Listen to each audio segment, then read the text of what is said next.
안녕하세요. 저는 수의사로 일하고 있는 30대 중반의 여자입니다. 제가 수의사가 된 데는 가정 환경의 영향이 컸어요. 저희 가족들이 강아지를 특히 좋아했거든요. 요즘은 반려동물에 대한 여러 가지 프로그램이 나오면서 반려인들의 인식이 많이 좋아졌지만 제가 어렸을 때만 해도 반려견에 대한 지식이 보편적이지 않았습니다. 산책을 안 시키는 반려견 가정도 많았고 강아지가 1미터도 움직이지 못하게 목줄을 짧게 채워 키우는 가정도 있었죠. 물론 요즘에도 그런 곳이 없진 않지만 과거에 비하면 아주 많이 줄어든 추세입니다. 그런데 저희 가정은 이런 상황이 잦았던 과거에도 키우는 강아지의 삶에 관심이 많았어요. 저희가 키우던 강아지의 이름은 소망이였는데 소망이가 이런 이름을 가지게 된 데는 특별한 사연이 있었습니다. 아버지와 어머니는 결혼한 지 얼마 되지 않아 크게 사기를 당하셨어요. 아버지는 고등학교도 나오지 못하고 일을 하며 돈을 착실히 모으셨는데 그때부터 결혼하기 전까지 모았던 전세금을 모두 잃고 말았습니다. 의지할 데 없었던 저의 부모님은 큰 상실감에 빠졌고 설상가상으로 하던 일까지 제동이 걸려 빚더미에 안고 말았죠. 당시 부모님은 극단적인 선택을 할 정도로 두 분의 상황은 벼랑 끝까지 몰려 있었습니다. 두 분은 어느 날 함께 바람을 쐬러 동해바다로 향하셨어요. 입 밖으로 말을 내뱉진 않았지만 두 분은 이미 같은 마음을 가지고 그곳으로 향하고 있었습니다. 두 분은 자판기에서 커피를 내린 후 파도가 치는 바다로 가려고 하셨어요. 그런데 그 순간 자동차가 급하게 브레이크를 밟는 소리가 났고 바닷길 옆에 있는 도로에서 자동차가 급정거를 하는 것을 보았습니다. 차 주인은 곧장 내려서 자동차 앞을 확인하는 것 같았죠. 차가 떠난 후 부모님은 그곳으로 가서 도로를 확인했습니다. 그런데 그곳에는 강아지 한 마리가 피를 흘리며 쓰러져 있었어요. 두 분은 깜짝 놀라 강아지를 안고 급하게 인근 병원으로 향했습니다. 하지만 당시에는 24시간 동물병원이 없었던 터라 병원에 가지는 못했고 어쩔 수 없이 근처 소방서로 들어갔다고 해요. 소방대원들은 피 흘리며 쓰러진 강아지를 안고 들어온 부모님을 보더니 깜짝 놀랐고 할 수 있는 조치를 해주었다고 합니다. 그래봤자 상처를 소독해주고 붕대를 감아주는 것뿐이었으니까요. 그곳에 있는 사람들은 강아지가 세상을 떠날 것이라고 직감했습니다. 작은 강아지가 차에 치여서 숨을 헐떡이고 있었고 갈비뼈가 부러졌다면 부러진 갈비뼈가 장기를 찔렀을 수도 있죠. 부모님은 소방대원들에게 감사 인사를 하고 밖으로 나왔습니다. 사실 부모님도 강아지가 일어나지 못했을 거라고 생각하셨대요. 다만 생사의 기로에 놓여 있는 강아지의 모습이 꼭 본인들 같아서 강아지를 안타까운 마음으로 바라볼 수밖에 없었다고 합니다. 그런데 강아지의 작은 숨소리는 1시간이 지나도 2시간이 지나도 멈추지 않았어요. 두 분은 어느새 강아지를 진심으로 응원하게 되었죠. 마침내 아침이 되었고 두 분은 바로 동물병원으로 향했습니다. 의사는 강아지를 보고 어떻게 살아남을 수 있었냐며 신기해했다고 해요. 조치를 했으니 이제 지켜볼 일만 남았다고 했죠. 모두 아셨겠지만 강아지는 살아남았습니다. 두 분은 강아지에게서 살 수 있다는 희망을 받다고 해요. 강아지가 살아난 것처럼 우리도 살아날 수 있을 거라며 소망을 품게 된 것이죠. 움직이지 않는 몸을 억지로 일으켜 걸으려고 노력하고 토를 하면서도 밥을 씹어 삼키는 강아지를 보며 두 분은 살아갈 힘을 얻었습니다. 저 작은 아이도 살고자 노력하는데 우리가 못할 게 뭐가 있겠나? 라고 생각하신 것이죠. 시간이 흘러 강아지는 많이 회복되었어요. 후유증으로 앞다리를 절기는 했지만 살아남은 것이 기적이었죠. 부모님은 현재의 상황을 탈피하기 위해 매일을 치열하게 살았습니다. 아니, 살아냈습니다. 매일 아침이 다가오지 않기를 바라면서도 몸을 일으켜 일터에 나갔죠. 그렇게 몇 년이 지났고 두 분은 절대 나아지지 않을 거라 생각했던 상황에서 해방되셨습니다. 그리고 얼마 지나지 않아 소중한 생명이 태어났고 그 후 몇 년 뒤 제가 세상에 나왔죠. 소망이는 제 가장 친한 친구였습니다. 제가 태어났을 때 소망이는 항상 제 곁을 지켰다고 해요. 어머니가 새벽 수유를 하기 위해 거실로 나오면 눈도 제대로 못 뜬 채 어머니의 곁을 지켰죠. 제가 기저귀에 볼일을 보면 냄새를 맡은 뒤 기저귀를 물고 어머니에게 갔다고 합니다. 굉장히 영리한 녀석이었어요. 그러던 어느 여름날, 소망이가 열린 문틈 사이로 집을 나가는 일이 생겼습니다. 소망이가 사라지고 온 동네를 이잡듯이 뒤져 소망이를 찾으려 했지만 소망이를 찾을 수 없었고 저희 가족은 전단을 돌리며 소망이를 찾아다녔습니다. 그런데 소망이는 일주일이 지나서 스스로 집으로 들어왔어요.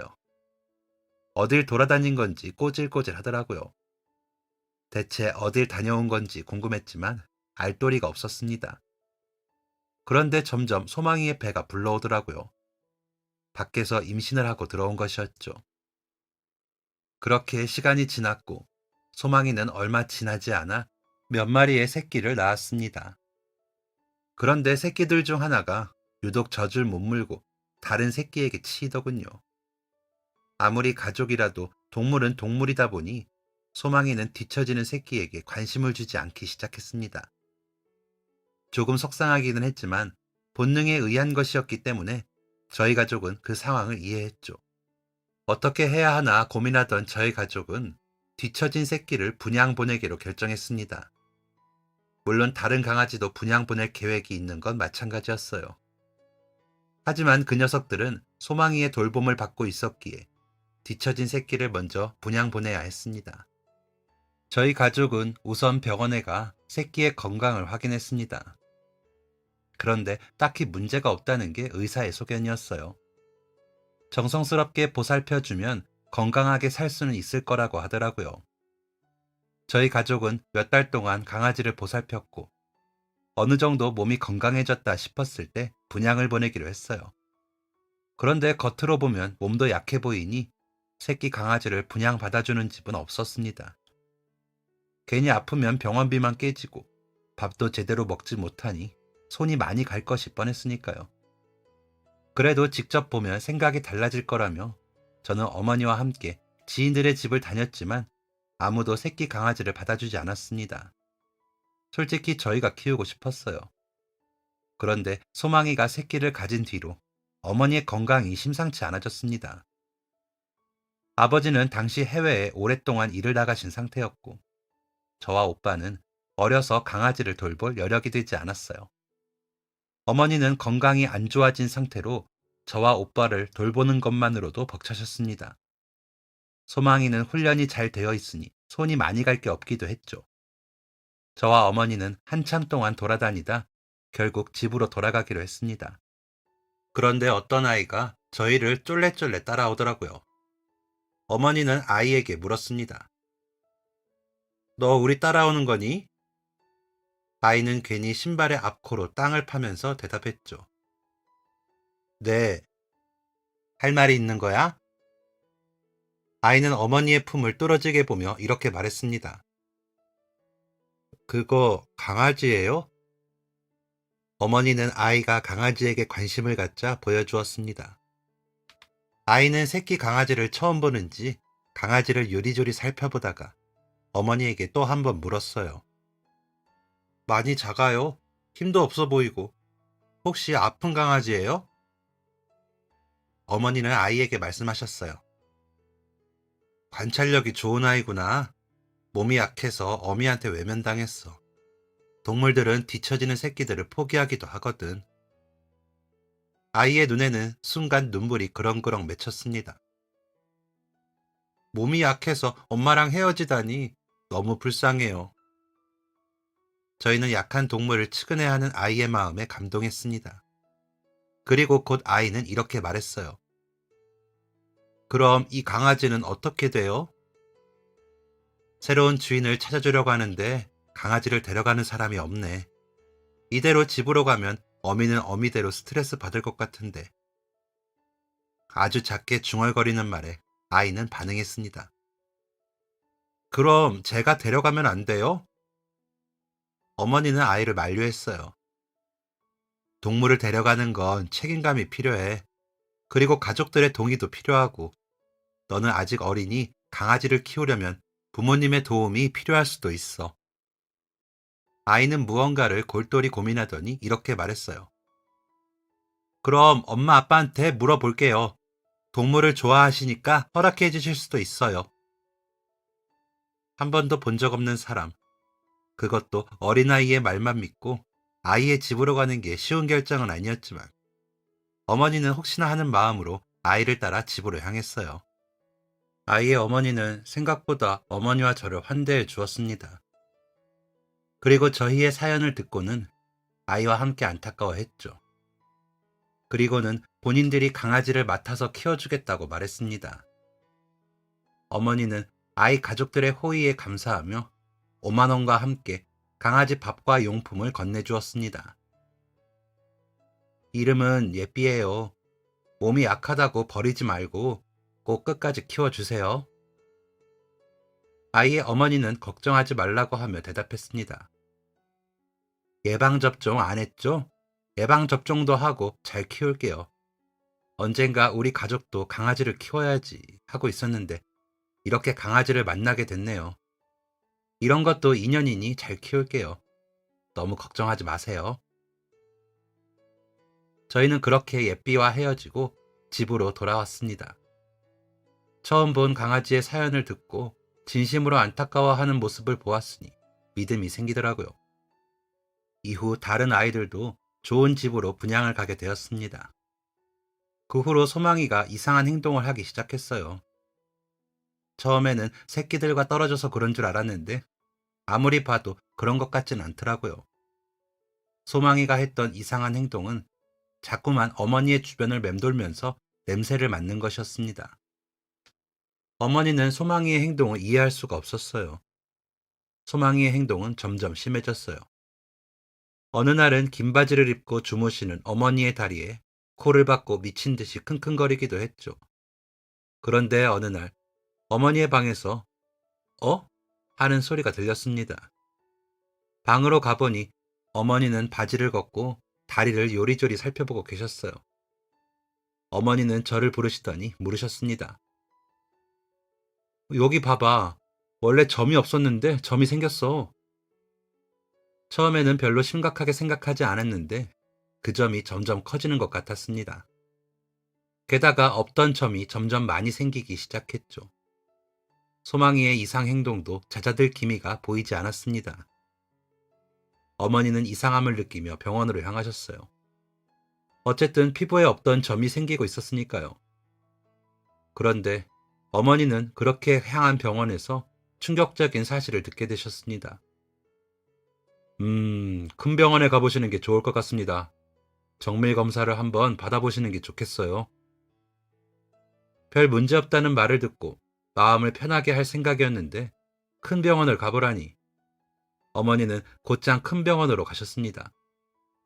병원에 가서 검사를 해보았는데 검사 결과는 더욱 충격이었어요. 어머니는 피부암 초기였습니다. 의사는 어머니에게 말했습니다. 초기에 찾기가 쉽지 않은데 어떻게 찾으셨어요? 정말 천운입니다. 덕분에 치료를 하면 나을 수 있겠어요.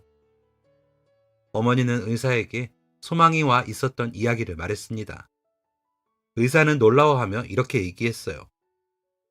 개의 후각이 대단한다는 것은 알고 있었지만 이런 변화까지 알아차릴 줄은 몰랐네요. 관련된 내용을 찾아봐야겠어요. 실제로 강아지가 주인의 피부암을 알아차린 사례가 있었습니다. 그때부터 저희 가족은 소망이에게 더욱 고마운 마음을 가지게 되었어요. 어머니는 소망이를 처음 만났을 때도 소망이를 통해 살아갈 힘을 얻었는데 이번에도 소망이 덕에 살 수 있었음에 더더욱 고마워했습니다. 어머니는 암에 걸렸다는 사실을 아버지에게 굳이 알리지 않으셨습니다. 치료가 가능하다고 이야기하기도 했고 멀리 타국에서 고생하는 아버지에게 부담을 주지 않기 위해서였죠. 그런데 어머니의 항암 치료가 계속되던 중 결코 들려서는 안 되는 소식이 들려왔습니다. 바로 아버지의 부고였죠. 아버지는 일을 하던 중 불의의 사고로 돌아가셨다고 했어요. 어머니는 소식을 듣자마자 혼절하고 마셨죠. 하지만 어머니는 제 생각보다 더욱 강한 분이셨습니다. 먼 과거, 사기를 당하고 극단적인 선택을 하려고 했던 그때와 달리 지금은 저와 오빠가 있었으니까요. 아버지의 시신을 한국으로 모시지도 못하고 한 줌의 제가 된 아버지를 품에 안으면서도 눈물 한 방울 흘리지 않았습니다. 그때는 어머니가 냉혈한 같고 이해가 되지 않았지만 지금은 당시 어머니의 마음이 어땠을지 조금이나마 이해할 수 있을 것 같습니다. 어머니의 그 마음은 찢어질 듯 아팠을 것이라는 걸요. 어머니는 파출부의를 시작하셨습니다. 아버지의 사망보험금은 저와 오빠가 대학을 갈 때를 대비해 학비로 남겨놓고 홀로 저희를 키우기 시작하셨죠. 어머니는 정말 하루 종일 일하셨어요. 한 가지 다행이었던 것은 당시 저희가 어느 정도 큰 상태였다는 것입니다. 어머니가 아침을 차려놓고 밖에 나가시면 점심은 학교에서 급식으로 해결했고 저녁은 저와 나이 차이가 얼마 나지 않는 오빠가 차려주었어요. 계란 프라이를 하다가 불이 붙어서 옆집 아주머니가 급하게 불을 꺼주신 적도 있을 정도로 우여곡절의 연속이었습니다. 학교에서 만나는 친구들의 가정과는 조금 다른 모습이었지만 그것이 저희 가족의 살아가는 방식이었죠. 평범하지 않은 가정 환경은 별로 행복하지 않았습니다. 어머니는 늘 바쁘셨고 오빠는 무뚝뚝했어요. 집안 분위기는 항상 경직되어 있었고 오빠와는 서먹한 관계였죠. 어머니는 항상 바쁘셨습니다. 자정이 다 돼서야 들어오는 일상이 쉽지만은 않았겠죠. 제 기억 속 어머니는 밝고 활기 넘치며 밝은 에너지가 있는 분이셨는데 점점 얼굴에는 미소가 사라졌고 한숨이 늘었습니다. 가족과의 대화가 단절되었죠. 저는 워낙 조용하고 내성적인 성격이었는데 집에서도 한마디를 안 하다 보니 그런 성격이 더욱 두드러지기 시작했습니다. 당연히 친한 친구들도 없었고 누군가와 대화하는 시간보다 혼자 앉아 책을 보거나 그림을 그리는 등 홀로 할 수 있는 일들을 하기 시작했어요. 많이 외로웠습니다. 특히 누군가의 생일이 되거나 제 생일이 다가오면 더욱 외로웠죠. 같은 반 아이 한 명이 예쁘게 쓴 편지를 친구들에게 나누어 주더라고요. 저는 약간의 설렘을 가지고 그 아이가 저에게 편지를 주길 기다렸습니다. 그런데 그 아이는 제 앞에서 머뭇거리더니 저를 지나쳐갔어요. 저와 함께 있는 게 어색했기 때문이겠죠. 그리고 제 생일이 되면 저는 누구에게도 이날이 제 생일임을 말하지 못했습니다. 선생님이 제 생일을 이야기해주고 축하하는 박수를 쳐주자고 할 때까지 누구도 알아차리지 못했어요. 생일이라고 어머니, 오빠와 함께 식사를 할 수 있는 것도 아니었습니다. 어머니는 제 생일이 되면 아침에 미역국만 끓여두실 뿐 생일이라고 특별한 일이 있진 않았어요. 이런 상황에서 저는 조금씩 우울해져 갔습니다. 사람들과 섞이지 못하다 보니 친구를 만드는 것조차 힘들어했고 늘 겉돌았죠. 간혹 먼저 손을 내밀어주는 아이들도 있었지만 그들과 친구가 되지는 못했습니다. 그렇게 초등학교 3학년이 되었을 때 저희 학교에 전학생이 한 명 왔습니다. 작은 동네에 있는 학교였는데 그 아이는 서울에서 전학을 온 아이였죠. 큰 도시에서 온 아이는 달라도 뭔가 다르더라고요. 옷 입는 것도 세련됐고 말투나 겉으로 보이는 모든 게 우리와는 달라 보였습니다. 그 아이는 전학 온 첫날부터 모두의 선망의 대상이 되었고 그 아이를 우러러보는 무리에는 저도 포함되어 있었죠. 전학생은 모든 아이들을 자기 편으로 만드는 것에 능통했습니다. 너무 쉽게 친구를 만드는 그 모습이 너무나 부러웠죠. 그러던 어느 날 그 아이가 저에게 말을 걸어왔습니다. 게다가 같이 하교를 하자고 하더라고요. 저는 떨리고 신나는 마음으로 아이의 제안에 고개를 끄덕였습니다. 집에 가는 동안 심장이 콩닥콩닥 뛰었어요. 같은 나이의 친구와 그것도 모두의 선망의 대상인 아이와 대화를 하면서 함께 걷는다는 게 꿈만 같았기 때문이죠. 그 아이는 굳이 저를 집 앞까지 데려다 주겠다면서 저와 함께 집으로 갔습니다. 모든 게 완벽했어요. 저는 집에 있는 오빠에게 오늘 있었던 일을 주절주절 말했습니다.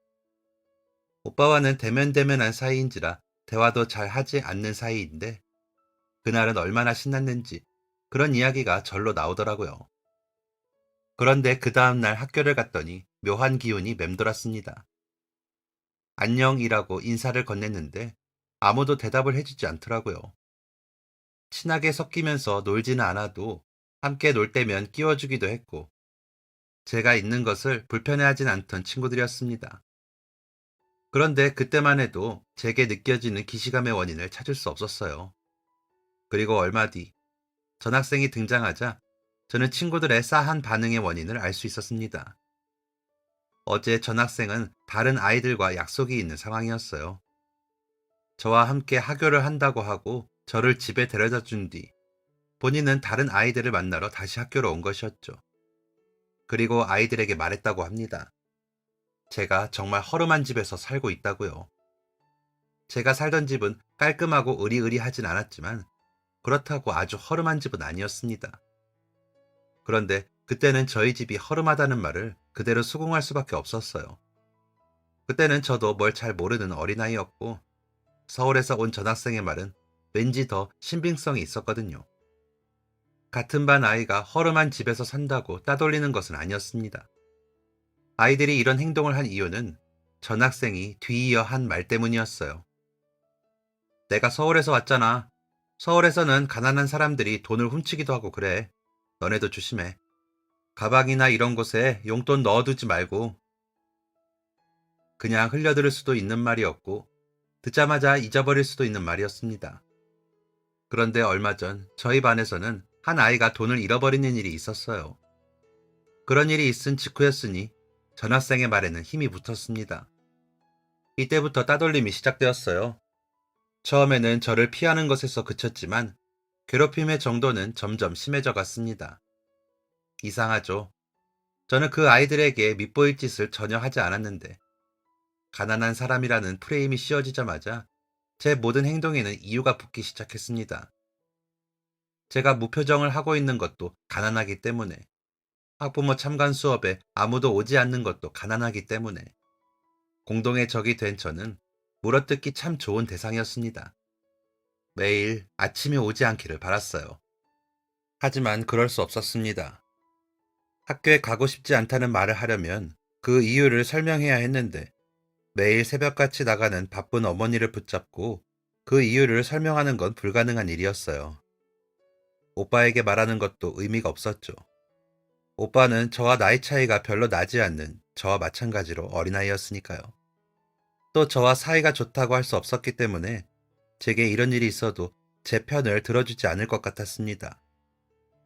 오빠는 교우 관계가 매우 좋은 편이었는데 친구들과 함께 있을 때 저를 모르는 척 지나가기도 했었거든요. 저는 늘 혼자 있고 우중충해 보이는 제가 오빠에게 부끄러운 존재라고 생각했죠. 그날은 비가 오는 날이었습니다. 아침에는 비가 오지 않았는데 점심을 먹고 나니 비가 오기 시작하더라고요. 우산을 가져오지 않는 아이들은 모두 발을 동동 굴렀습니다. 하지만 저는 어머니가 챙겨주신 우산 덕에 비를 맞지 않고 집에 갈 수 있겠다 싶었죠. 그런데 하교를 하려고 보니 제 우산이 사라진 게 아니겠어요? 저는 교실을 구석구석 찾았습니다. 신발장 밑에 굴러 들어갔나 싶어서 바닥에 거의 엎드려 신발장도 보았죠. 그런데 그때 누군가가 저를 불렀습니다. 야! 고개를 들어보니 남자아이 두 명이 제 우산을 쓴 채 손을 흔들고 있었어요. 두 아이는 해맑게 웃고 있었습니다. 저 아이들이 저를 골탕 먹이기 위해 우산을 가져갔다는 것을 바로 알아차릴 수 있었죠. 낭패였습니다. 큰 소리를 내며 쏟아지는 비를 뚫고 아이들에게 갈 자신이 없었어요. 그리고 이런 생각도 했습니다. 쟤네한테 가서 뭐? 달라고 소리라도 지를 거야? 내가 달라고 한다고 저 아이들이 우산을 돌려줄까? 저는 모든 걸 체념하고 그 자리에 오독하니 서 있었습니다. 그런데 그때 누군가가 저를 지나쳐서 남자아이 두 명에게 달려가는 것이었어요. 자세히 보니 그 사람은 제 오빠였습니다. 한 학년이 높은 오빠는 그 아이들 중 한 명에게 달려들어 바닥에 쓰러뜨렸습니다. 그러고는 주먹을 마구 휘둘렀죠. 제 오빠는 또래에 비해 발달이 굉장히 빨랐던 터라 저를 골탕 먹인 아이들은 오빠에 비해 체격이 한참 작았기 때문에 상당히 놀란 듯 했어요. 하지만 그 아이들은 둘이고 오빠는 한 명이었죠. 두 아이는 오빠에게 달려들었고 그렇게 세 남자 아이의 싸움이 시작되었습니다. 저는 발만 동동 구르며 그 상황을 지켜보다가 교실로 뛰어들어갔습니다. 상황을 들은 선생님은 곧장 밖으로 나가서 세 명을 떼어놓으셨죠. 세 명은 진흙에 온몸이 더럽혀진 상태였습니다. 크게 다친 것은 아니었지만 눈에 보이는 생채기가 조금 나 있었어요. 비가 잔뜩 오는 날에 몸이 더러워져 있었기 때문에 그날은 우선 집으로 돌아갔습니다. 각 부모님에게는 선생님이 연락을 하기로 했고요. 대망의 다음 날, 교문이 열리자마자 저를 골탕 먹인 남자아이 한 명과 그 어머니가 학교로 쳐들어왔습니다. 수업을 시작하려고 하는 순간 문이 드르륵 열리며 윤서희가 누구야? 온몸에 털이 삐죽 섰습니다. 아이들은 일제히 고개를 돌려 저를 바라보았죠. 너야? 우리 아들 이렇게 만든 게? 선생님은 어머니를 간신히 말렸고 첫 수업 시간은 흐지부지 끝나버렸습니다. 다음 수업은 교감 선생님이 대신 진행해 주기로 하셨고 저는 선생님을 따라 친구의 어머니가 있는 곳으로 따라갔어요. 아이의 어머니는 아직도 분이 안 풀리는지 씩씩거리며 저를 노려보았습니다. 그러면서 선생님에게 물었죠. 애 보호자는요? 자기 자식이 이런 짓을 했는데 얼굴도 안 비치는 건 아니겠죠? 그러고는 저를 위아래로 훑어보며 말했죠. 너는 어떻게 계집애가 이렇게 폭력적이니? 날카롭게 소리 지르는 소리에 깜짝 놀라서 바닥만 보고 있었습니다. 그 아이의 어머니는 제가 두 남자아이를 저렇게 만든 것이라고 알고 있더군요. 선생님은 급하게 중재에 나섰습니다. 어머님, 서희가 그런 게 아니고요. 그럼 누군데요? 선생님은 어쩔 수 없다는 듯 오빠를 데리고 들어오셨습니다. 아이의 어머니는 또 한 번 소리 지르셨어요. 너야? 저는 오빠가 저처럼 놀랄까봐 걱정스러운 마음으로 오빠를 바라보았습니다. 그런데 오빠는 저와 달랐어요. 오빠는 아주머니의 눈을 똑바로 쳐다보며 대답했습니다. 저는 윤민성인데요. 아줌마는 누구세요? 아주머니는 기가 찬다는 듯 숨을 뱉고는 온갖 말을 해댔습니다. 선생님은 어린아이들에게 말이 너무 심하시다며 중재하셨지만 그 아주머니는 멈출 생각을 하지 않았어요. 결국 선생님 여럿이 와서야 그 어머니를 떼어놓을 수 있었고 선생님은 저희 어머니에게 연락을 드렸습니다. 어머니가 다니는 파출부 사무실에 3번이나 전화를 해서야 어머니를 부를 수 있었죠. 선생님은 어머니가 오시는 동안 오빠와 제게 대체 전날에 무슨 일이 있었는지 물으셨습니다. 오빠는 입을 꾹 다물고 말하지 않았어요. 선생님은 매우 답답해 하셨고 어머니가 학교로 도착하셨습니다. 어머니가 오시면 어른들의 대화가 시작될 줄 알았어요. 제가 생각한 어른들의 대화는 오빠가 왜 그래야만 했는지 상황을 들어주고 교과서에서 배운 대로 서로 화해를 시킬 줄 알았습니다. 그런데 현실은 그러지 않았어요. 어머니는 처음부터 끝까지 아이의 어머니에게 허리를 굽히며 죄송하다 말씀하셨습니다. 억울했어요. 먼저 잘못한 건 그 아이인데 왜 어머니가 사과를 해야 하는지 이해할 수 없었죠. 저는 선생님과 어머니에게 억울하다며 어제의 상황을 이야기했지만 제 말을 들어주는 사람은 없었습니다. 어찌 되었든 먼저 달려들어서 주먹을 휘두른 건 오빠라면서 아무도 저희 편을 들어주지 않았어요. 입을 꾹 다물고 있던 오빠도 그제야 억울했는지 자기가 더 많이 다쳤다고 말했지만 어찌 됐든 최초 가해자라는 이유로 혼이 났습니다.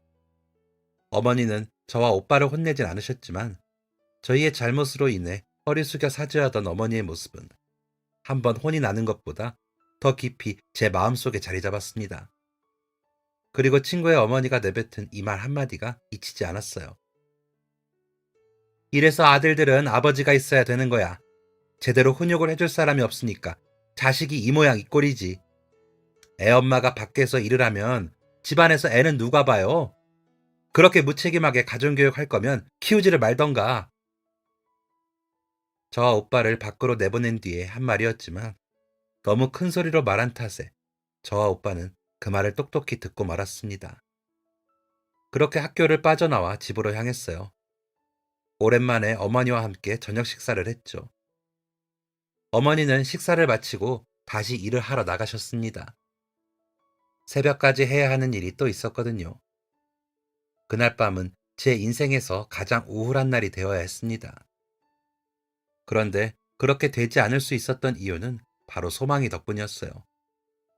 저는 방이 따로 없었지만 저희 집에는 아주 작은 벽장이 있었습니다. 저만한 어린아이 둘이 들어가면 꽉 차는 크기였죠.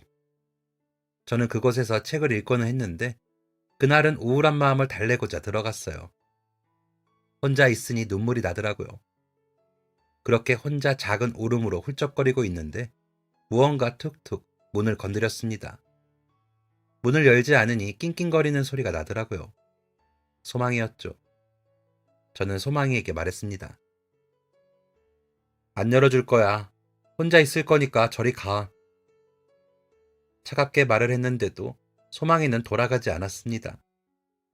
나중에는 발톱으로 문을 쓱쓱 긁으며 문을 열어달라고 했어요. 저는 결국 문을 열어주었는데 문 앞에 있었던 것 때문에 그만 펑펑 울고 말았습니다. 문 앞에는 소망이의 장난감이 모여 있었어요. 소망이는 귀를 축 늘어뜨린 채 꼬리를 흔들며 저를 보고 있었죠.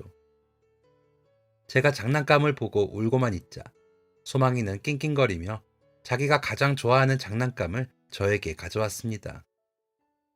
제 손에 장난감을 쥐어준 소망이는 제 손과 팔을 핥아주었어요. 그 장난감을 가지고 놀 때면 행복하니까 저를 위로하기 위해 자신이 가장 좋아하는 것을 가져다 준 것이었죠. 그때의 기억이 아직도 생생합니다.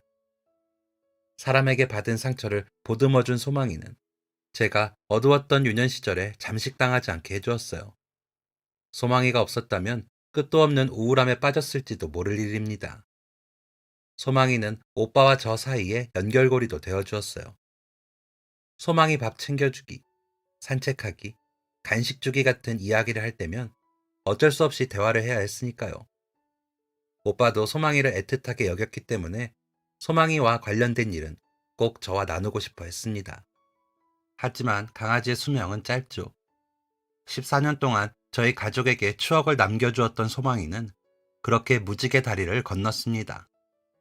아버지와 어머니에게는 살아갈 힘을 주었고, 제게는 힘들고 외로운 시간을 함께 해준 친구였으며, 가족들과의 연결고리가 되어주었습니다. 그렇게 소망이가 저희 곁을 떠나고, 한동안 집안에는 우울함과 슬픔이 맴돌았어요. 그때부터였을까요? 오빠가 어느 날부터 늦게 들어오기 시작했습니다. 공부는 등한시했고 학교 선생님에게 엄마가 불려가는 경우도 잦았죠. 오빠는 질이 좋지 않은 친구들과 어울렸고 학교의 골칫거리가 되었습니다. 오빠가 그러는 이유를 정확히는 알진 못했지만 짐작하기로는 오빠가 아버지가 없다는 이유로 무시를 많이 당한 것 같았어요. 결정적으로 오빠의 담임 선생님이 어머니를 호출한 일이 있었습니다. 그 이유는 오빠가 선생님에게 대들었다는 것이었죠. 역시 어머니가 할 수 있는 건 고개 숙여 사과하는 것뿐이었습니다. 이유가 어찌 되었든 선생님께 대든 것은 잘못이니까요. 하지만 오빠에게는 그것이 상처였던 것 같습니다. 아무도 오빠가 그런 행동을 한 이유에는 관심이 없었거든요. 오빠는 어머니가 이유라도 물어봐주고 선생님께 사과하길 바랐던 것 같습니다. 왜냐하면 선생님이 오빠를 인격적으로 모독하셨기에 오빠가 화를 냈던 것이었거든요. 게다가 그 내용은 너를 혼자 키우는 네 어머니가 불쌍하다. 너 같은 걸 자식이라고 그렇게 일을 하시는데 부끄럽지도 않냐? 너 같은 애 때문에 한부모 가정 아이들이 욕을 먹는 것이고 차별적인 시선을 받는 거다. 였습니다. 최대한 순화해서 말한 것이고 실제로는 더 모욕적으로 말했다고 했죠. 그런데 이 내용을 그 당시에 들었던 것은 아닙니다. 오빠는 그때부터 과묵했던 입을 더욱 무겁게 다물었거든요. 이런 일이 있었다는 건 오빠가 성인이 되고 나서야 알게 된 것이었습니다. 어머니는 어떻게든 오빠의 입을 열게 하려고 하셨지만 역부족이었습니다. 아마 그동안 저와 어머니 모르게 여러 가지 일을 겪었던 것 같아요. 오빠의 반항은 점점 심해져 갔고 결국 경찰서까지 가게 되었습니다. 경찰은 그 일이 그리 큰 일이라고 보진 않았지만 일과 관련된 사람들은 그렇게 생각하지 않았어요. 그들은 너무나 많은 합의금을 요구했습니다. 그런데 오빠와 함께 있던 친구들의 부모는 그 합의금을 낼 생각이 없었죠. 그들은 변호사를 샀고 교묘하게 빠져나갔습니다. 정신을 차려보니 모든 일의 원흉은 제 오빠가 되어 있었습니다. 어머니는 합의금을 내기 위해서 일을 늘려야 했어요. 전단지 돌리는 일을 시작하시게 됐죠. 오빠는 그 사실을 몰랐습니다. 엄마는 오빠가 그런 상처를 가지고 살고 있었다는 것에 부채감을 느끼셨거든요. 오빠가 죄책감만은 가지지 않길 바라셨던 것이죠. 그러던 어느 날 아침 일찍 집으로 전화가 걸려왔어요. 전화는 응급실에서 걸려온 것이었습니다. 앳된 목소리의 아이가 전화를 받자 수화기 건너편의 사람은 당황하며 물었습니다. 어, 혹시 다른 어른 계시니? 아니요, 어른 없어요. 아, 여기는 3일병원이야. 얼른 와야 하는데 올 수 있겠어? 오빠는 저를 데리고 응급실로 향했습니다. 응급실 간호사는 주저하더니 저희를 어머니에게 데려갔어요. 응급실 한 구석에 있는 커튼이 쳐진 침대에는 어머니가 몸에 붕대를 감은 채 누워 계셨습니다. 얼굴에는 생채기가 나 있었고 눈을 감고 계셨죠. 저는 어머니가 숨을 쉬지 않는 줄 알았습니다. 왈칵 울음이 쏟아져 내리는데 의사가 와서 말했어요. 쉬시는 거니까 너무 걱정하지 마. 아마 어린 아이들을 안심시키기 위한 말이었을 거예요. 어머니는 새벽에 전단지를 돌리시다가 아파트 단지에서 튀어나온 오토바이에 치인 것이었습니다. 오토바이 운전자보다 어머니가 더 크게 다쳤고 오토바이 운전자가 바로 119를 부르지 않은 탓에 처치가 늦어져 회복에 시간이 더 걸릴 거라고 하더라고요. 그 오토바이 운전자에게 책임을 묻고 싶었지만 그럴 수 없었습니다. 법적인 공방을 벌이기에 저희 집은 넉넉하지 않았고 생계를 책임져야 하는 어머니는 매우 바빴으니까요. 이날을 계기로 오빠는 달라졌습니다. 자신과는 전혀 연관이 없다고 생각했던 공부에도 관심을 가졌고 한순간에 다른 사람이 된 것처럼 행동했어요. 저도 그런 오빠를 본받아 학업에 열중했습니다. 저 또한 깨달았거든요. 공부밖에 답이 없다는 것을요. 그렇게 오빠는 열심히 공부했고 한 번의 재수를 거쳐 경영학과에 입학했습니다. 저는 수의학과에 입학했죠. 그런데 또 다른 문제가 남아 있었습니다. 바로 학비와 생활비였어요. 그래서 저와 오빠는 학비가 저렴한 공립대로 하향 조정하여 입학을 하려 했습니다. 그런데 그때 어머니가 통장 2개를 꺼내어 보여주셨어요. 통장에는 많은 액수가 찍혀 있었습니다. 어머니는 이렇게 말씀하셨죠. 이때를 위해서 모아둔 돈이야. 그 말을 듣고 얼마나 눈물이 났는지. 사실 어머니를 보면서 왜 굳이 저렇게까지 일을 할까? 라고 생각했었습니다. 집이 허름한 것도 아니고 당장 입에 풀칠하는 걸 걱정해야 하는 것도 아니고 용돈도 받았습니다. 필요하면 더 달라고 할 정도로 여유로운 건 아니었지만 어쨌든 어머니 홀로 자식들을 키우는 것 치고 여유롭게 살았어요. 그래서 한때는 어머니를 이해하지 못하기도 했는데 어머니가 그 오랜 시간 동안 자기 인생을 갈아 넣어가며 돈을 번 이유는 저희 때문이었습니다. 너희가 하고 싶은 걸 할 수 있도록 지원해주고 싶었어. 일에만 집중해서 중요한 걸 놓치긴 했지만 그래도 이게 엄마로서 해줄 수 있는 최선의 일이라고 생각했단다. 저희는 그 돈으로 입학금을 냈고 미친 듯이 공부를 해서 그 이후로는 장학금을 받았습니다. 저희가 대학을 가서 아르바이트도 하고 독립을 할 준비를 하면서 자기 인생을 챙기기 시작하니 어머니에게도 자기 시간이 늘어났어요. 저와 오빠는 어머니가 새 인생을 시작하신 것 같아 뿌듯하고 감사했습니다. 저는 과거의 우울했던 모습을 벗어버리고 학우들과 좋은 관계를 맺었습니다. 그러면서 남자친구도 만나게 되었어요. 매일이 새롭고 행복했습니다. 그런데 딱 하나, 제 마음을 어지럽히는 것이 있었어요. 바로 반려동물을 다시 입양하는 문제였죠. 저희 가족은 무지개 다리 건너편으로 소망이를 보낸 후 반려견을 기르지 않았습니다. 이별의 슬픔이 너무나 강했거든요. 그런데 수의학과 학생으로 여러 동물단체의 봉사활동을 다니며 한 강아지를 구출하게 되었습니다. 처음엔 금방 입양이 될 줄 알았는데 입양이 안 되더라고요. 작고 약한 그 아이를 키워줄 곳이 필요했는데 저는 그것을 두고 매우 주저했습니다. 그 강아지를 보면서 생각난 일이 있었어요. 아주 어렸을 때 소망이의 가장 어린 새끼를 입양시키려고 이곳저곳을 다녔던 일이었죠. 그러던 어느 날 운명 같은 일이 벌어졌습니다.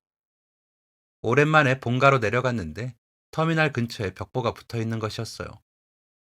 강아지를 찾는다는 전단지였는데 저는 그 전단지를 유심히 보다가 어딘가 익숙한 느낌을 받았습니다. 벽보에는 이렇게 써져 있었어요. 강아지의 주인을 찾습니다. 강아지를 준 누군가가 주인을 찾아주나 보다 했는데 그 아래에는 이런 내용이 담겨 있었습니다. 16년 전 우리 가족에게 강아지를 분양해 주신 아주머니를 찾습니다. 그리고 그 밑에는 더욱 자세한 내용이 적혀 있었어요. 16년 전 5월 눈 밑에 큰 점이 있는 아주머니에게 강아지를 분양받았습니다. 따님과 함께 있었어요. 꼭 연락주세요. 저는 직감했습니다. 이 전단지에서 찾고 있는 사람이 저와 어머니라는 것을요. 저는 그 전단지를 뜯어 집으로 가져갔습니다. 저는 어머니에게 전단지를 보여드렸어요. 엄마, 이거 우리 이야기 아니에요?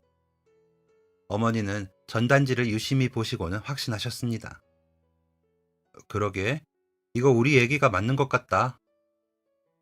저는 곧바로 전단지에 있는 번호로 전화를 걸었습니다. 얼마 지나지 않아 전화가 연락되었고 저는 전단지 속의 아주머니가 제 어머니 같다고 말했죠. 상대는 너무나 기뻐하며 하루빨리 만나기를 원했어요. 바로 지금 당장 만나자고 하더라고요. 너무 갑작스러운 만남에 시간을 따로 잡으려고 했는데 전화를 받은 여자는 상황이 매우 급하다면서 이렇게 말했습니다. 사실 예삐가 많이 약해져 있어요. 지금 당장 숨이 넘어가도 이상하지 않은 상황이라 최대한 빨리 원래 주인을 만나게 해주고 싶어요. 저와 어머니는 예삐라는 이름을 기억해냈습니다. 소망이의 새끼 중 한 마리의 이름이었죠. 저희는 예삐를 입양해 간 사람에게 저희를 찾는 이유를 들었습니다. 예삐가 곧 눈을 감게 되었는데 마지막 선물로 첫 번째 주인을 만나게 해주고 싶었다는 것이죠. 강아지는 자기를 예뻐해준 주인을 절대 잊지 않는다고 해요. 만약 예삐가 첫 주인을 기억하고 그리워했다면 보여주는 게 맞는 것 같아요. 저희는 그 마음이 갸륵해 곧장 예삐의 집으로 갔습니다. 집에는 전화를 받은 딸과 어머니가 있었어요. 그 딸이 바로 예삐를 데려가겠다고 한 그 어린 여자아이였던 것이죠.